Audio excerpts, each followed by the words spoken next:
Hey YouTube, how's it going? Kevin Cleary here with a knife video, and this is going to be just a quick overview of the Cold Steel GoldenEye. This is one of the 2017 Cold Steels that I was interested in checking out, so I'm kind of happy I was able to lay my hands on this one. This happens to be the Tanto version of the knife, and by the way, I'll just point out the box says spear point, so I did have a moment of panic when it arrived thinking, oh no, they sent me the wrong one.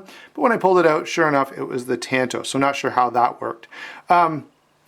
Let me start off by saying, aesthetically, this is one of the nicer looking Cold Steels that I've seen. You know, I don't really associate Cold Steel with producing knives that are nice to look at, and normally I don't put a lot of stock in that anyway, but this one just happens to be pretty nice looking, especially with the way they've ground and finished the blade, and the gold and green and silver kind of offset one another nicely.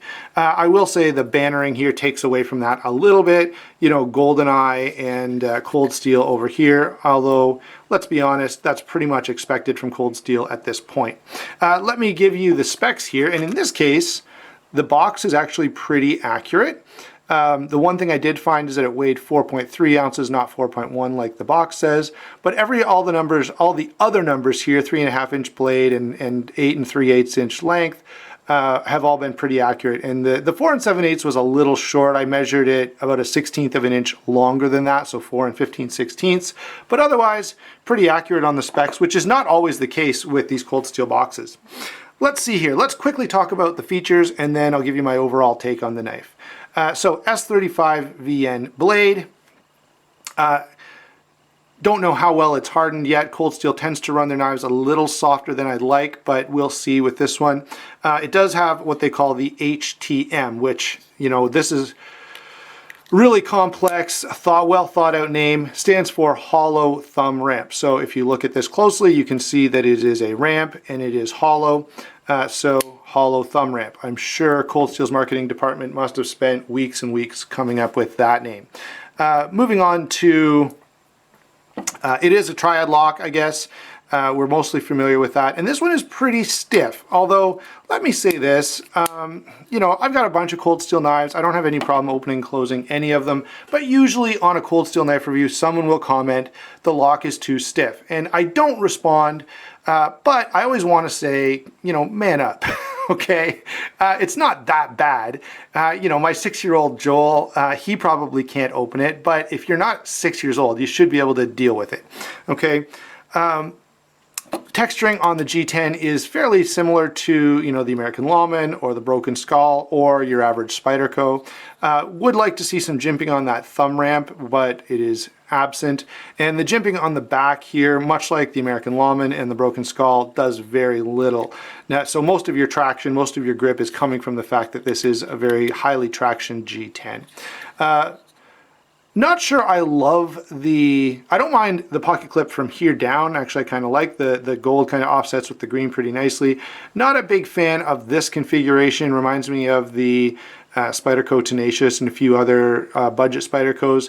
I would have liked to see this attached some other way. Now, having said that, I have put this knife in and out of pocket a few times, and it seems to work pretty nicely. Over here, of course, you do have a spot that you could put the pocket clip on the left side if you were a lefty. And so in that sense, the knife is pretty nicely ambidextrous.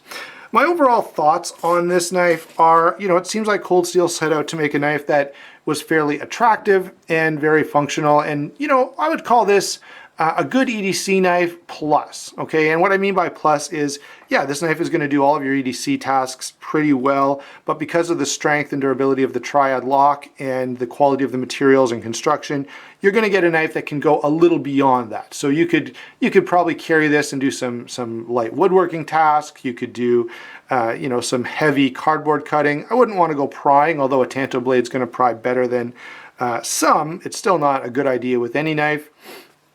So it's sort of an EDC knife that can flex into some more hard use roles. That's how I would kind of label this, and look pretty decent doing it. Now, I know looks are rather subjective, so some of you may look at this and think it's the ugliest knife you've ever seen. Others may feel differently. One last thing before I leave my first impressions, and that is this gap. I wanted to quickly address that. I like the way the knife looks when it's open.